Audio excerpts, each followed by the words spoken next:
I'm going to talk to you today about one invasive species that we all know, Phragmites, and I'd like to introduce you to a new approach that we're working on called the Phragmites Adaptive Management Framework.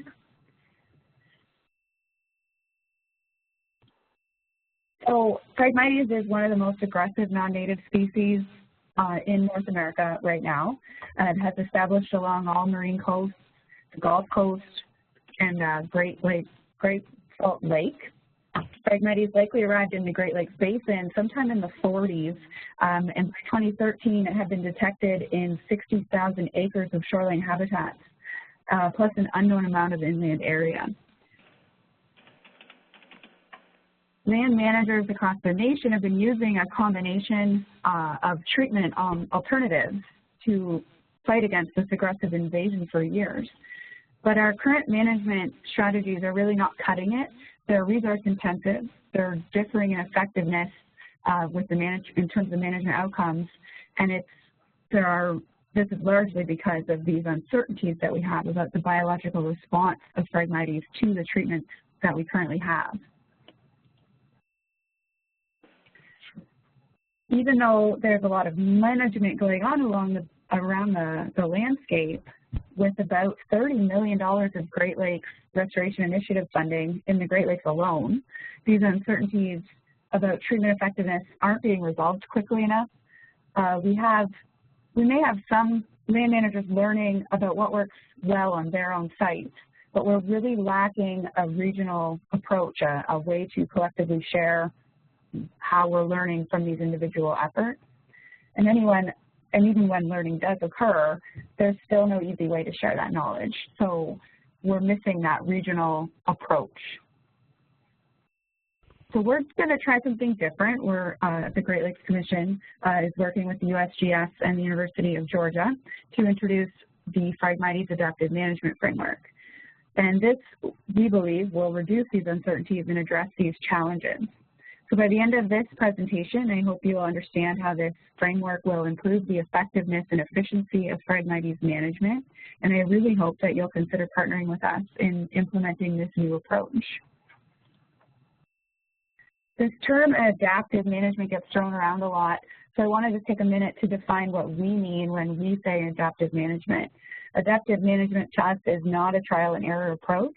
At its core, it's a systematic approach that ensures the process of learning by doing.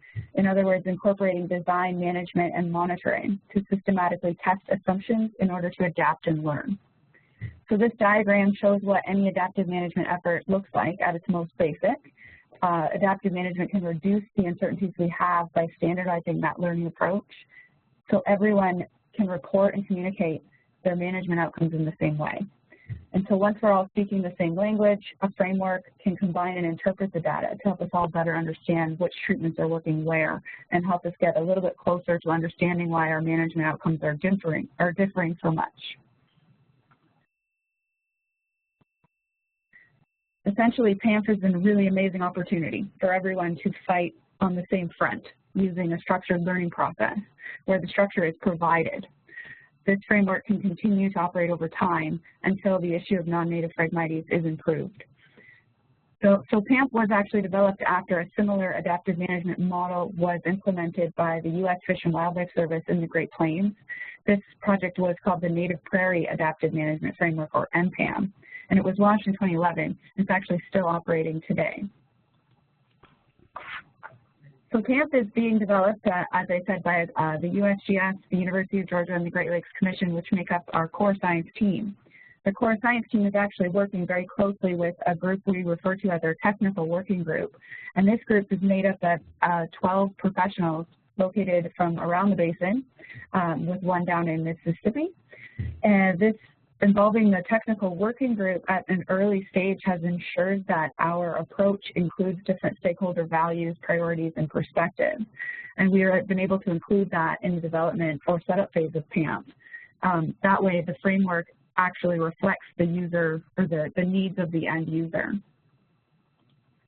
And involving stakeholders from day one was very important to the setup team because ultimately the implementation of PAMF will be driven by anyone managing non-native Phragmites in the Great Lakes Basin.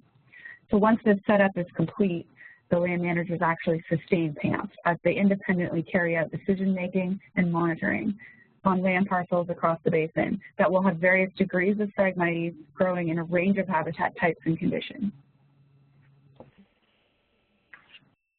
So to develop this type of a framework, the core science team and the technical working group are creating 3 major components that will interconnect and inform each other.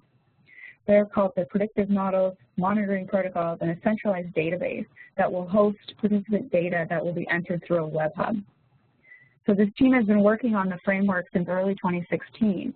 The predictive models are nearing completion. The central database will begin work on that later this year, and we're actually working on the monitoring protocols right now. But I can still share some information about how each component is going to help improve Phragmites management.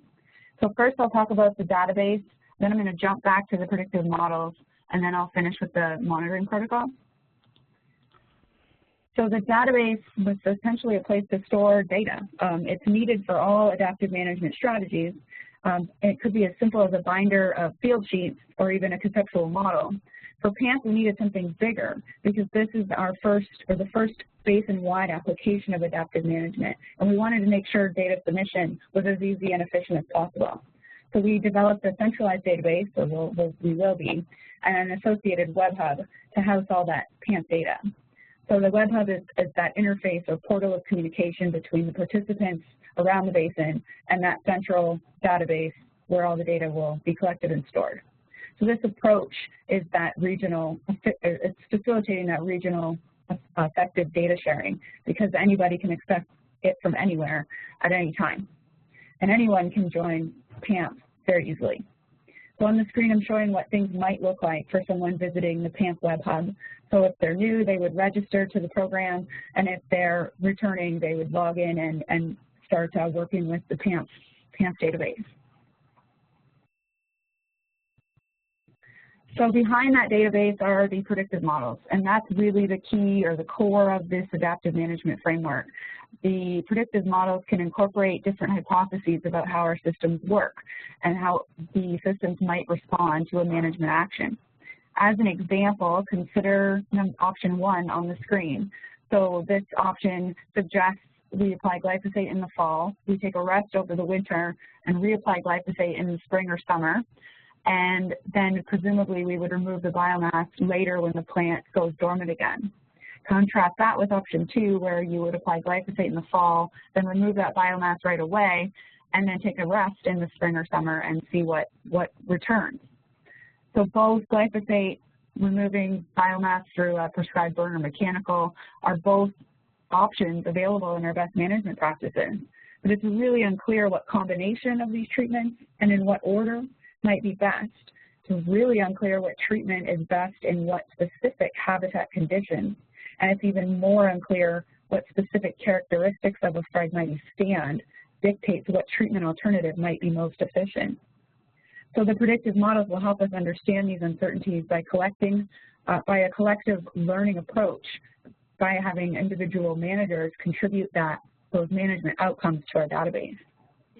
If the outcomes we predict hold true, then we have a foundation of learning that can still be improved through time. The models only work if participants commit to completing the PAMF monitoring protocol. And that is because the monitoring protocols standardize that incoming data and allow the models to interpret the information. So they're being developed right now, so I can't exactly tell you the specifics, but I can tell you that the core science team and the working group are putting a lot of time and effort into making these protocols easy to do and scalable depending on the size of the area being managed. And I can also say we will be collecting information about the Phragmites stand itself, and we'll also look at site conditions because we really want to understand how to improve site-specific management in the basin. And ultimately, this leads to our ability to provide customized treatment guidance for every site enrolled in the framework. Treatment guidance helps the models learn because even an experienced manager might review that treatment guidance but choose to do something else entirely different because maybe site conditions limit what cannot and can't be applied, or maybe the manager believes that something else will work better. But that's what we want everyone to do, because in the long term, the treatment guidance will get better as everybody is inputting their management outcomes into the model. And this will help everybody get better at managing Phragmites, whether it's their first time or not. So in a way, you could think of this framework as a really big data sharing and mentorship program where we can all move forward together by learning from each other very efficiently and effectively.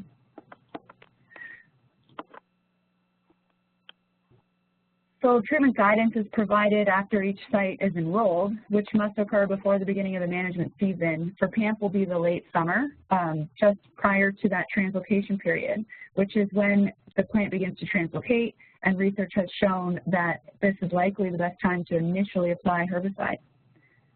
Treatment guidance is provided again after management is completed and prior to the start of the next management season. So user-specific guidance will be shared through the Web Hub, and it might look something like what you're seeing on the screen. The treatment alternatives have been developed by the technical working group, and we consider this to be the best available advice for successfully treating Phragmites with the tools we currently have. So I hope you're starting to understand how important land manager participation will be to the PAMF's ability to predict what treatments will work best where. So while many adaptive management frameworks are built for one agency, think back to MPAM, which occurred on federal property and federal employees were the participants. PAMF is a first region-wide application of adaptive management, so it's our first try at a regional multi-jurisdictional approach. So while we can't make anybody participate, we can really emphasize that this is our best way forward together. So we believe that this will benefit everybody managing non-native Phragmites, but we also realize there's going to be a time commitment here from participants. So from day one, we've put a lot of effort into creating a very easy and enjoyable experience for PAMF participants. So we're designing this to operate on an annual cycle, and it fits well with the biology of the plant and ends up that monitoring will most often best occur in the summer. So visually, the PAMF cycle will look something like what you're seeing on the screen, where the participant does three things. They enroll a site, they'll monitor that site and upload that information to the database. The models will generate the treatment advice, so then the manager has to consider that advice but implement any treatment, and then monitor and upload data to the database, and that cycle continues until Phragmites has been successfully removed at that site.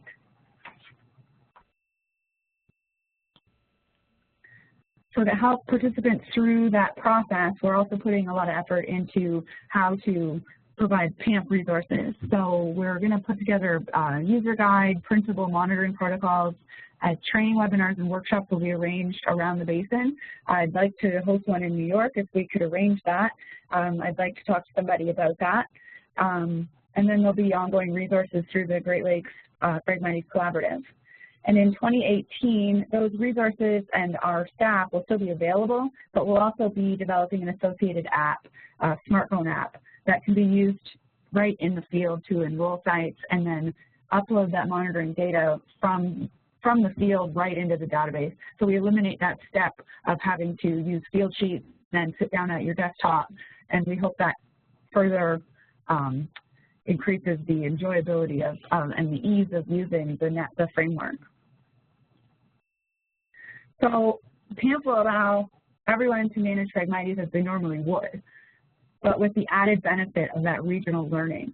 PAMF is really designed to specifically learn about what combination and order of treatments are best on certain site conditions, but there's also an opportunity through the monitoring and reporting phase to collect additional information that not only informs this learning, but might also inform the Great Lakes Phragmites Collaborative about additional information that is currently difficult to assemble, such as maybe the types of equipment people are using, and perhaps one day we might be able to learn about what equipment works best in certain conditions. Wouldn't it be great to actually know through a systematic evaluation of the data what is truly best for specific habitats and conditions? So finally, the PAMF Web Hub becomes an intellectual trail of all things Phragmites. So think of it as a succession planning database where we can finally combine and store our collective management experience so that we can stop repeating and start progressing forward together. So PAMF participants are going to be required in the fall of 2017 when we intend to have a workable framework. Anyone can participate, but we are considering this first year participants, they're going to be kind of a big deal because we're hoping they'll work with us to ensure that our support and training resources are as user-friendly and clear as possible. Because with any new program and protocols, there's usually areas where things can be improved and instructions can be clarified. And the best way to do that is to get that experiential feedback from the end users. So we're looking for initial PAMF participants to be the first to implement the full strategy and provide us with that honest feedback and experience. So as I said, our staff will be available through the year and we'll be putting on these training events. So it's not like we're launching and expecting people to do this alone. We're going to be guiding people through the whole process. The first to implement PAMF, we do require that commitment that you'll kind of stick with it and work through the kinks with us. But in return for that, we'll be honoring your organizations as partners in developing in the development of this brand new strategy. We'd like to make sure you're acknowledged for your contributions and advice. So if you're interested in being a PAMF participant, you could contact me directly by email, or I've uploaded a registration form to the Great Lakes Phragmites Collaborative website. Eventually the registration will be done right through the web hub, but for now we're just collecting information on participants who would like to remain in the loop and be notified as soon as that web hub is up and ready. So the sooner that I know you're interested, the quicker I can coordinate your involvement. So in conclusion, the purpose of today's webinar was to tell you about this new approach to managing Phragmites in the basin and that will help land managers learn from the management that we're all already doing. And then there's this opportunity for everyone to contribute data and to this regional learning process, ultimately to improve the efficiency and effectiveness of all management efforts going on. So I really encourage you to help us launch PAMF in the fall of 2017. So if you would like to be among those first land managers, again, please contact me. And remember, you won't have much work to do until the fall, but we would really like to know if you're interested in participating as soon as possible. So I'm a little short on the time, so I apologize for that. But I can take questions and comments, or we could, I'd be happy to open a discussion about anything interesting. Then we also have a PAMF video that I could share, or I could just refer people to the GreatLakesPhragmites.net site to watch that video. It's a lot of what I just said, but it's a nice little succinct video, about 3 minutes, that you could also use to share with your partners and anybody you think might be interested in participating.